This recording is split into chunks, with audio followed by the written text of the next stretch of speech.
أعوذ بالله من الشيطان الرجيم. بسم الله الرحمن الرحيم. عزیز دوستو، قرآن مجید فرقان حمید نے ارشاد فرمایا ہے کہ محمد الرسول اللہ، فرمایا محمد صلی اللہ تعالی علیہ وسلم اللہ کے رسول ہیں۔ نبی اکرم صلی اللہ تعالی علیہ وسلم کی رسالت، حضور کی نبوت، نبی پاک صلی اللہ تعالی علیہ وسلم کے خاتم النبیین ہونے اور حضور سید عالم علیہ السلام کے امام الانبیاء ہونے کی گواہیاں جگہ جگہ اللہ کے قرآن نے بیان فرمائی ہے۔ نبی کریم علیہ السلام اللہ کے سچے رسول ہے، اس کے دلائل اتنے زیادہ روشن ہیں کہ وہ سورج سے بھی زیادہ روشنی دیتے ہیں، چاند سے بھی زیادہ تابناک ہیں۔ میرے بھائیوں، نبی پاک صلی اللہ تعالی علیہ وسلم کا وجود مسعود، جسم اقدس ایسا خوبصورت تھا، وہ خود اس بات کی دلیل تھا کہ یہ اللہ کے سچے رسول ہیں۔ ہمارے ہاں بہت سارے لوگ ہیں جو اکثر اس بات پر گفتگو کرتے ہیں کہ نبی پاک صلی اللہ تعالی علیہ وسلم کو اور تمام انبیاء کو اللہ تعالیٰ نے بشریت کا کالب عطا کیا، تو بھئی بالکل ٹھیک ہے۔ اعلیٰ حضرت رحمۃ اللہ علیہ نے لکھا ہے، حضور کی بشریت کا انکار کرنا تو کفر ہے۔ نبی پاک علیہ السلام بشر ہے، لیکن جب سے دیکھا ہے لباس بشری میں تمہیں، ہر فرشتے کی یہ خواہش ہے کہ وہ انسان ہو جائے۔ یعنی آپ اس بات پر ذرا غور فرمائیں، اندازہ کریں کہ حضرت انس بن مالک رضی اللہ تعالیٰ عنہ فرماتے، حضور کسی رستے سے گزر جاتے تھے نا، تو جو بعد میں آتا تھا اسے خوشبو اتنی آتی تھی کہ پتہ چل جاتا تھا یہاں سے اللہ کے رسول گزر کے گئے۔ حضور علیہ السلام کو جو اللہ تبارک و تعالیٰ نے حسن عطا فرمایا اور جو کمالات عطا کیے، آپ غور فرمائیں گے کہ حضور کے پسینہ مبارک سے خوشبو آیا کرتی۔ اللہ کے رسول ہیں، اس پر اگر آپ دلائل دیکھیں، معجزات دیکھیں، کمالات دیکھیں، فضائل دیکھیں، شمائل دیکھیں، تو انسان دنگ رہ جاتا۔ حضور کے مقدس پسینے سے خوشبو مہکا کرتی اور گلیاں اور بازار اس سے مہک اٹھتے۔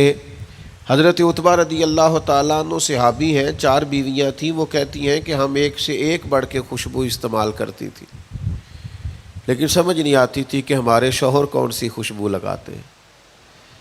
ہم باوجود کوشش کے، باوجود ہمت کے اور باوجود تجسس کے وہ خوشبو نہیں پاتی تھی۔ تو ایک دن ہم چاروں نے فیصلہ کیا کہ ان سے پوچھ ہی نہ لیں وہ کون سی خوشبو لگاتے ہیں۔ تو ہم نے پوچھا کہ بتائیے، تو کہنے لگے میں نے تو کبھی لگائی نہیں۔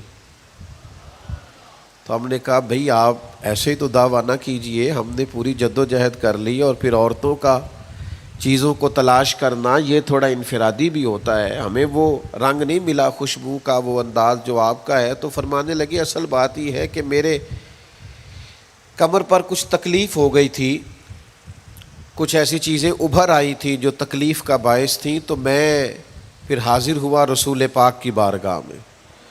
تو نبی کریم علیہ السلام نے فرمایا کرتا ہٹائیے گا، تو میں نے کچھ کرتا ہٹایا تو کریم نے دست مبارک پھیرا، بس ظلمت کو ان کے نور نے کافور کر دیا، جس پر پڑی نظر اسے بھی نور کر دیا۔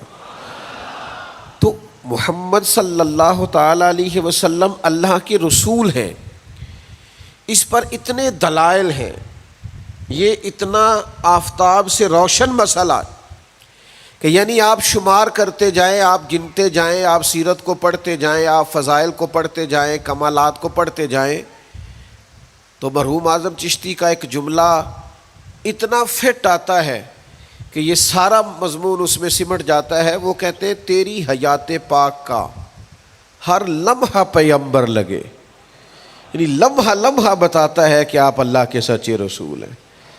ایک ایک گزرنے والی گھڑی بتاتی ہے کہ آپ اللہ کے سچے رسول ہیں. حضور کا مسکرانا بھی بتاتا ہے کہ سچے رسول ہیں. نبی پاک علیہ السلام کا دیکھنا بھی بتاتا ہے کہ حضور اللہ کے سچے رسول ہیں. حضور تو کسی پر جلال بھی کر دینا تو بھی پتہ چلتا ہے اللہ کے سچے رسول ہیں.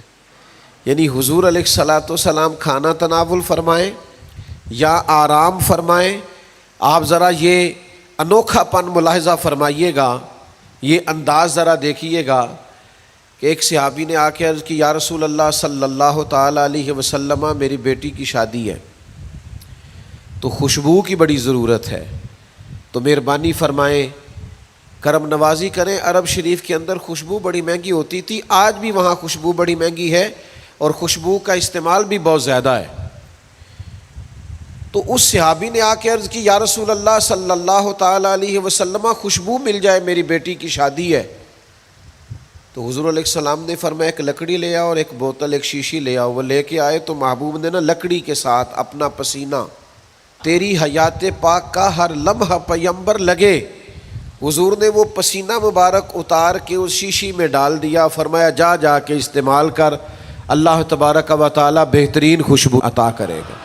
حضور علیہ الصلاۃ والسلام کا سارا وجود نور. یعنی ہمارے ہاں کسی آدمی کے منہ سے تھوک نکلے یا لعاب نکلے تو لوگ اس سے گھن محسوس کرتے ہیں، جگہ جگہ لکھا ہوتا ہے تھوکنا منع ہے.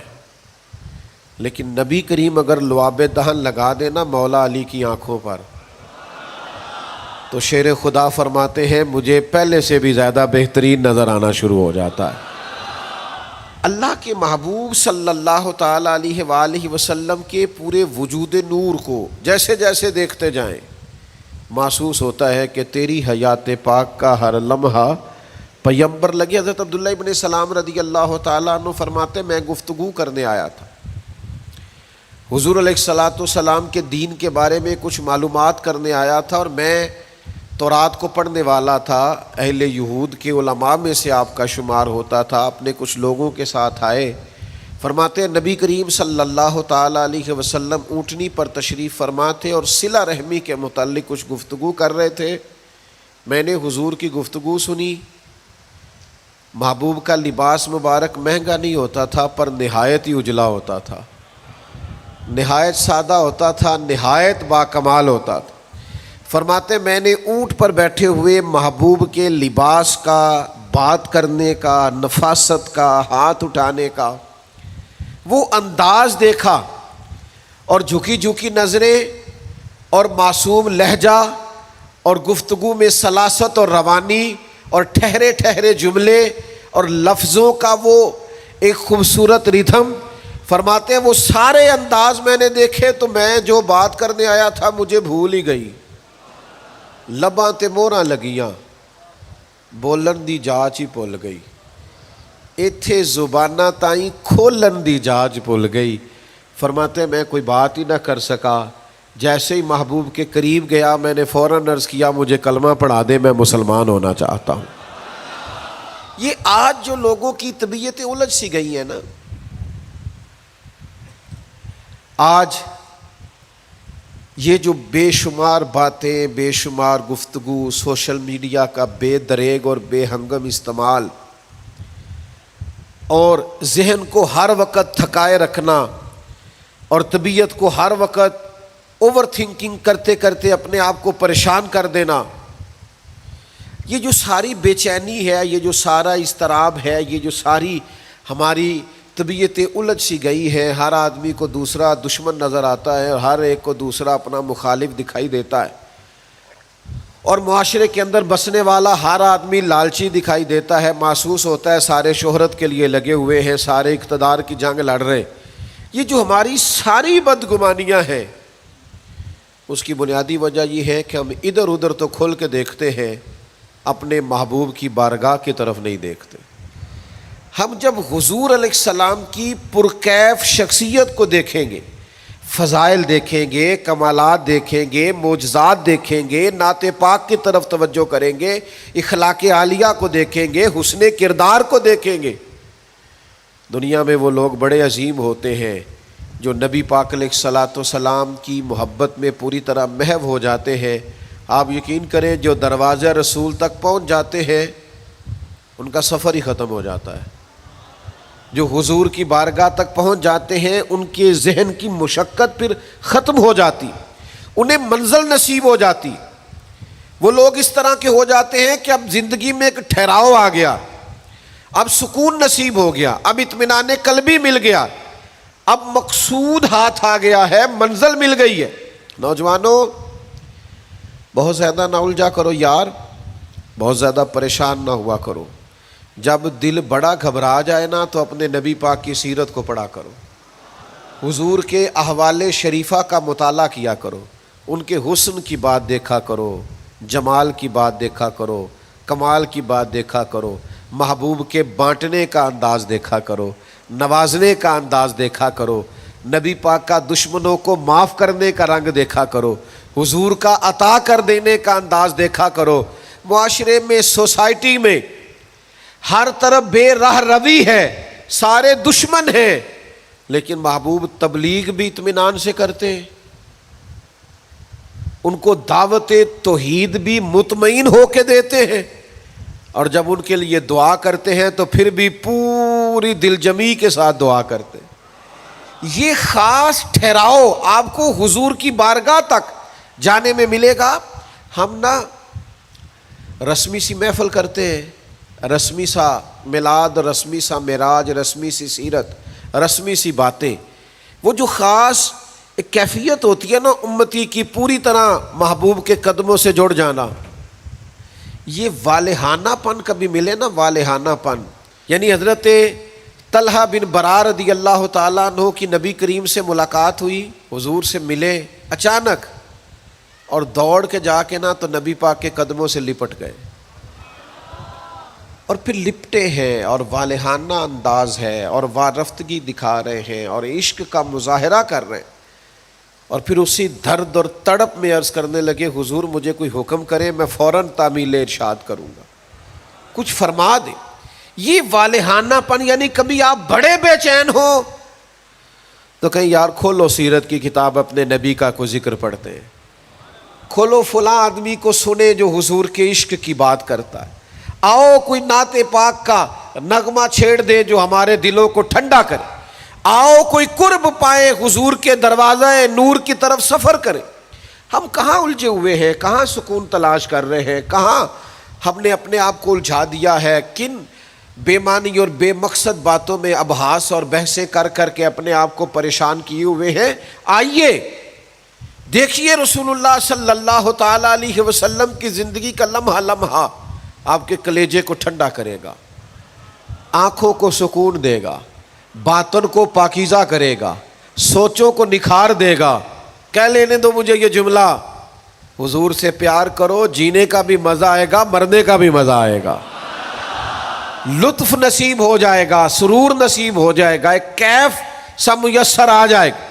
حضور کی بارگاہ عالی مرتبت تک جڑو، نبی پاک علیہ الصلاۃ والسلام کے اخلاق عالیہ کو اپناؤ، کردار کو سمجھو، حسن تکلم کو سمجھو، نبی پاک علیہ السلام کی باتوں پر غور کرو۔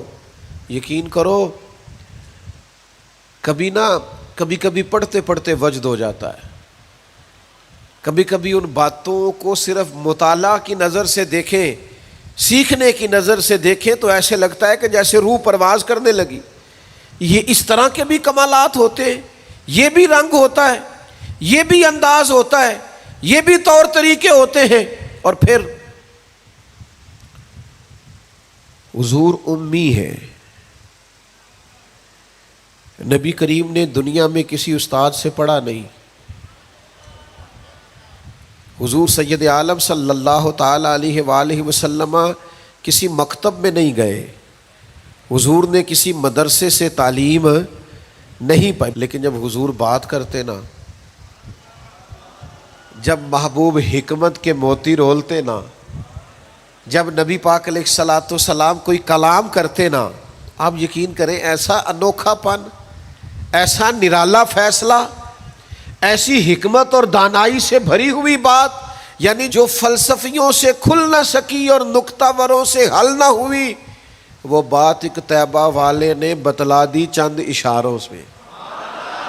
حضور 2-4 اشارے کرتے اور عقدے کھل جاتے. ایسی دانائی والی بات، ایسی قیمتی بات، ایسی انوکھی بات محبوب بیان کرتے. حضرت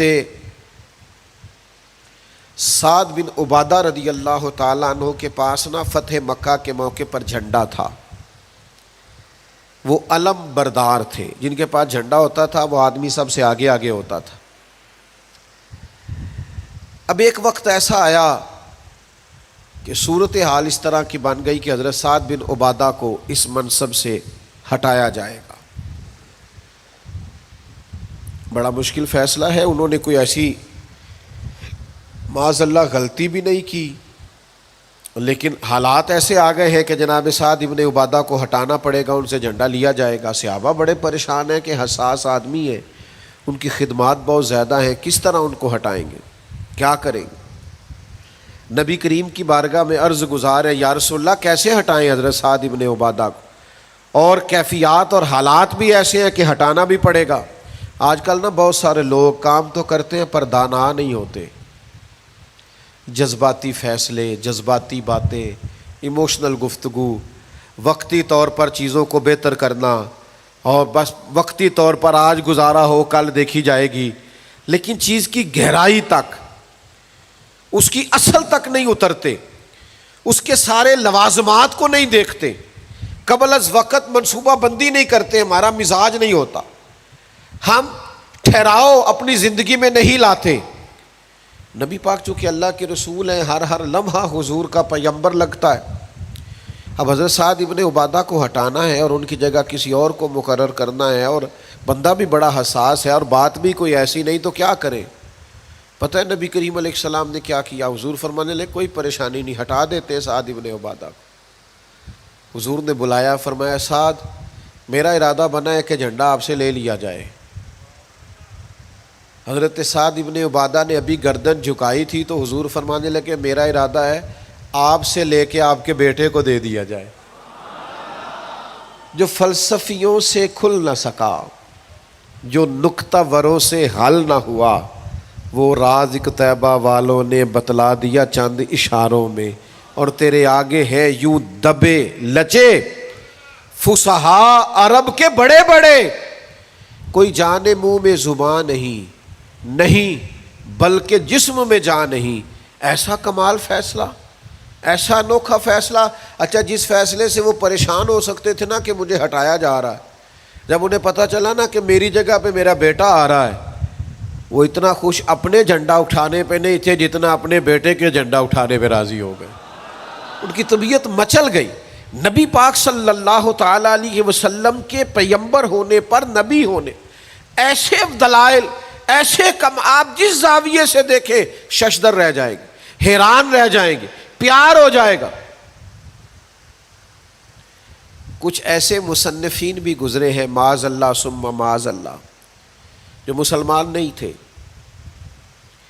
غیر تھے، کلمہ نہیں پڑھتے تھے، معاذ اللہ استغفر اللہ، نقل کفر نہ باشد، تنقید کی اینک لگا کے انہوں نے حضور کی سیرت کو پڑھا، لیکن اس نظر سے پڑھا پھر بھی مدینے والے کے غلام ہو گئے. یہ کہنے پر مجبور ہو گئے کہ نہ بھائی ایسا کوئی محبوب کہیں ہوگا نہ کہیں ہے، بیٹھا ہے چٹائی پہ مگر عرش نشیں ہے. نبی پاک علیہ السلام. پھر ایک اور بات، حضور امی ہے لیکن ایسی کمال بات کرتے، ایسا انفرادی فیصلہ کرتے کہ دنیا حیران رہ جاتی. پھر جو عظمت کردار ہے نا، بلندی کردار، مجھ سے ناراض نہ ہوئیے گا، بہت سارے لوگ ہیں جو باتیں بڑی زبردست کرتے ہیں، گفتگو میں کوئی ان سے جیت نہیں سکتا،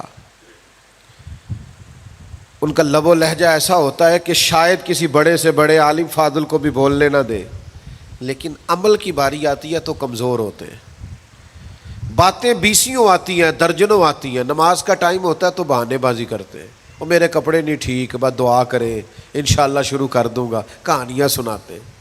کیوں اتنے بھولے بنتے ہیں؟ ہمیں سمجھ آتی ہے کہ آپ گفتار کے غازی ہیں، آپ باتوں میں صرف ساری چیزیں سیدھی رکھتے ہیں، آپ اس جگہ پہنچ ہی نہیں پا رہے. عمل، کردار، یہ بھی ایک مبلغ ہوتا ہے، آپ کا کردار بھی تبلیغ کرتا ہے، آپ کا لب و لہجہ بھی۔ حضرت امام جعفر صادق رضی اللہ تعالیٰ عنہ سے ایک شخص نے کہا تھا میں دین کی تبلیغ کرنا چاہتا ہوں، مجھے بتایا کیا کروں؟ تو امام جعفر صادق رضی اللہ تعالیٰ عنہ فرمانے لگے دین کی تبلیغ کرنی ہے تو بڑا آسان نسخہ ہے، دین پہ عمل کرنا شروع کر دے، تبلیغ ہونی شروع ہو جائے گی۔ لیکن ہم نا عمل کی دنیا میں بڑے کمزور ہوتے ہیں، قربان جائیں۔ حضور علیہ الصلوۃ والسلام نے جس معاشرے میں آنکھ کھولی تھی وہ جہلاء کا معاشرہ تھا، ظلم تھا، ستم تھا، بربریت تھی۔ ان لوگوں کی سوچیں، ان کی باتیں، ان کا ظالمانہ مزاج بڑا انوکھا تھا۔ لیکن کمال کی بات ہے نا، چاروں جانب لوگوں کا مزاج ظالمانہ تھا، لیکن محبوب کو اللہ نے رحمت بنا کے بھیجا۔ ہر طرف لوگ ناانصافی کی بات کرتے تھے، لیکن محبوب نے انصاف کے بول کو ہمیشہ بالا رکھا، اس ترازو کو ہمیشہ بلند رکھا۔ ہر طرف لوگ حق کھا جاتے تھے، لیکن محبوب نے فرمایا حق کھایا نہیں جائے گا، حق دلایا جائے گا۔ کردار دکھایا، کردار۔ وہ جو تیری جان کے دشمن ہیں وہ بھی کہتے ہیں، وہ جو تیری جان کے دشمن ہیں وہ بھی کہتے ہیں امین تو ہے، صداقت کی آبرو تو ہے۔ دشمن بھی کہتے ہیں سچے تو بہرحال ہیں، امانت دار تو بہرحال ہیں، غلط بات تو بہرحال نہیں کرتے۔ یعنی دشمن بھی اگر اٹھ کے گواہی دے کہ اگر کسی نے کمال دیکھنا ہے تو آمنہ کے لال کو جا کے دیکھو، اگر کسی نے انصاف دیکھنا ہے، اگر کسی نے دھرتی پہ حسن دیکھنا ہے تو عبداللہ کے در یتیم کو دیکھو۔ وہ بھائی آپ سمجھے نا عظمت کردار کے وہ موتی جو حضور نے عطا کی۔ دیکھیے باہر والوں نے جب دلیلیں مانگی تو حضور نے معجزات دکھائے، اور جب اپنوں نے دلیلیں مانگی، مکے والوں نے، قریش والوں نے، اپنے قبیلے والوں نے دلیل مانگی، آپ نبی ہیں تو دلیل کیا ہے؟ تو اللہ کا قرآن کہتا ہے کہ محبوب نے کہا فقد لبثت فیکم عمرا من قبلہ افلا تعقلون، اور میں نے تمہارے بیچ عمر گزاری ہے ساری، تمہیں عقل نہیں؟ میں کوئی باہر سے نہیں آیا، میں نے 40 سال تمہارے اندر گزارے ہیں، میرے جیسا کوئی سچا ہے تو دکھاؤ، کوئی دیانت دار ہے تو دکھاؤ، کوئی پاکیزہ مزاج ہے تو دکھاؤ، کوئی اس طرح کا ستھرا ہے تو دکھاؤ، کوئی اس طرح کا مزکی ہے تو دکھاؤ۔ تمہارے بیچ میں نے وقت گزارا ہے۔ باقیوں کو نبی پاک نے معجزات بطور دلیل دیے، اور جب اپنوں نے دلیل مانگی تو حضور نے فرمایا میری سیرت دیکھ لو، میرا کردار دیکھ لو، میرے شب و روز دیکھو۔ فقد لبثت فیکم عمرا من قبل، میں نے اس سے پہلے عمر کا حصہ تمہارے بیچ گزارا ہے، افلا تعقلون، تمہیں عقل نہیں؟ دوستو تھوڑا سا نا کردار پر بھی توجہ کرنی پڑے گی، اپنے آپ کو تھوڑا سا تبدیل کرنا پڑے گا۔ میں آپ کی خدمت میں عرض کروں، دولت سے لوگوں کو جیتا نہیں جا سکتا، دولت تو لوگوں کو لالچی بنا دیتی۔ آپ کسی کو پیسے دیں، 10,000 دیں، اگلی دفعہ وہ 25 مانگے گا، تو آپ 50 دیں، اگلی دفعہ 1,00,000 مانگے گا، اس کی بھوک تو بڑھتی ہے۔ آپ عہدے کے زور پر بھی لوگوں کے محبوب نہیں بن سکتے، اس لیے کہ پھر وہ شخصیتوں سے پیار نہیں کرتے، کرسیوں سے پیار کرتے۔ آپ کرسی پہ ہے تو آپ اچھے لگتے ہیں، جب دوسرا آئے گا تو اس کو سلوٹ کر لیں گے۔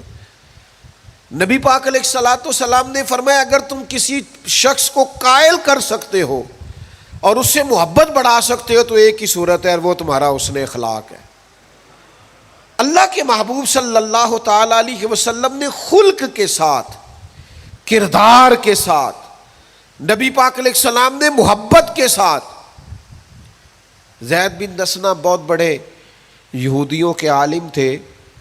ایک دن حضرت بلال حبشی رضی اللہ تعالیٰ عنہ سے کہنے لگے سنا ہے نبی پاک علیہ السلام کی بارگاہ میں جب بہت سارے مہمان آتے ہیں تو آپ کو کچھ قرض بھی لینا پڑتا ہے۔ جناب بلال کہنے لگے لینا پڑتا ہے، کہنے لگے مجھ سے لے لیں، میرے پاس اضافی پیسے پڑے ہیں، آپ نے دے ہی دینے۔ حضرت بلال نے لے لیے، ایک ٹائم مقرر ہو گیا، فلاں دن پیسے واپس کرنے، اپنی وعدے میں 3 دن رہتے تھے۔ نبی پاک علیہ الصلوۃ والسلام مدینہ طیبہ کے چوک میں کھڑے ہیں، ساتھ حضرت عمر فاروق رضی اللہ تعالیٰ عنہ، یہ وہاں پہنچ گئے یہودیوں کے عالم۔ آ کے کہنے لگے وہ میری رقم واپس کریں. تو حضور نے فرمایا ابھی تو وعدے میں 3 دن رہتے ہیں. تو اس نے بڑے سخت جملے کہے. آپ کی توجہ ہے میری بات پر؟ سمجھ آ رہی ہے میری باتوں کی؟ چڑھانے والے اتنے خطرناک نہیں ہوتے جتنے چڑھ جانے والے خطرناک ہوتے ہیں. اتنی جلدی کسی کی باتوں سے چڑا نہ کرے.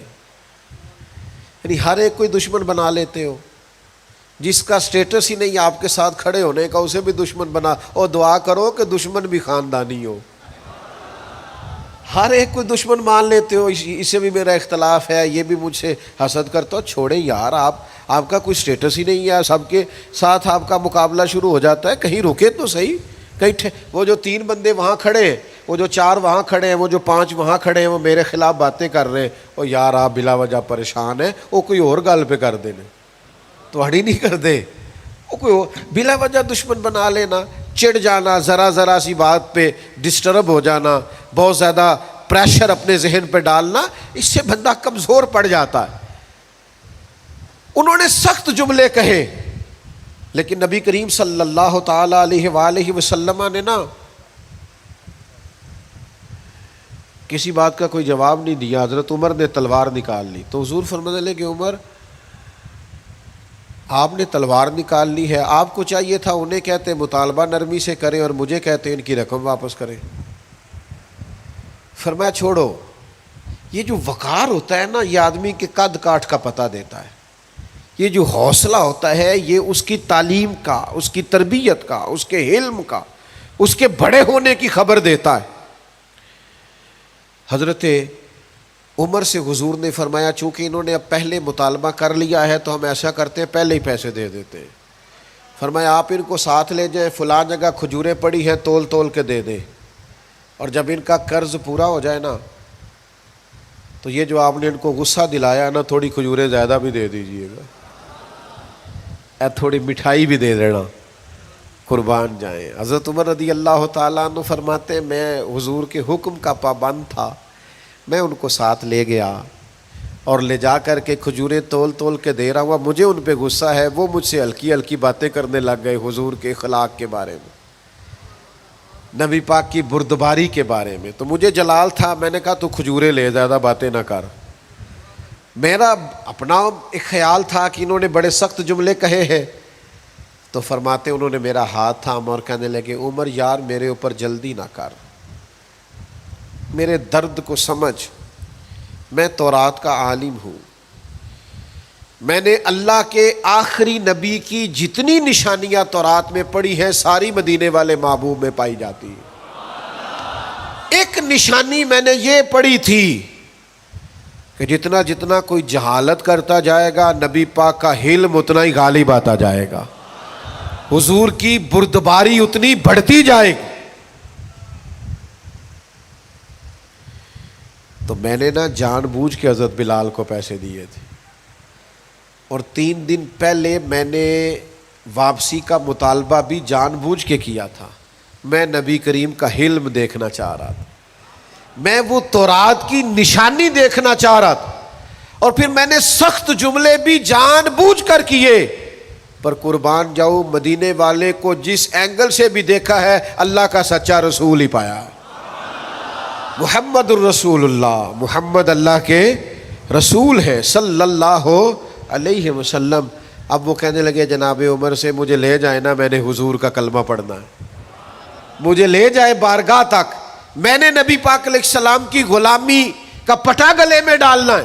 تو میرے بھائیوں نبی پاک علیہ السلام کی بارگاہ تک رسائی پائیے، حضور کی عالی مرتبت بارگاہ کی طرف اپنے آپ کو لے کر کے جائیے. آج اگر ہم اطمینان چاہتے ہیں ذہنی طور پر بھی، قلبی طور پر بھی، روحانی طور پر بھی، فکری طور پر بھی، تو ایک ہی راستہ ہے، اپنے آپ کو حضور سے وابستہ کریں. ہم جس طرح کی آزمائشوں کا دن رات شکار ہے، اور جس طرح سے ہمیں نئی نسل الجھی ہوئی، بے چین، بے قرار اور مضطرب نظر آتی، اس کا کوئی اور حل نہیں ہے. اس کا ایک ہی حل ہے کہ مرنے کی طرف دیکھ، نہ جینے کی طرف دیکھ. جب چوٹ لگے دل پہ تو مدینے کی طرف دیکھ. اپنا تعلق حضور سے جوڑیے، اپنا رشتہ نبی کریم سے جوڑیے۔ میں آپ کی خدمت میں عرض کروں گا، وقت نکال کے درود پاک پڑھا کریں، وقت نکال کے حضور کی سیرت کا مطالعہ کیا کریں، ٹائم نکال کر کے نبی پاک صلی اللہ علیہ وسلم کی نعت شریف کو پڑھا کریں، وقت نکال کر کے حضور کی بارگاہ کی طرف بڑھا کریں۔ جب تک ہم یہ سارے کام نہیں کریں گے اطمینان نہیں پائیں گے، اور پھر جیسے جیسے حضور کو پڑھو گے، نبی پاک کو سنو گے، دین کی صداقت سمجھ میں آئے گی، آپ کو سمجھ لگے گی کہ آپ اس دین کے ماننے والے ہیں جو سب دینوں پر غالب بھی ہے، سب سے سچا بھی ہے، سب سے کھرا بھی ہے، اور سب سے زیادہ نکھرا ہوا بھی ہے۔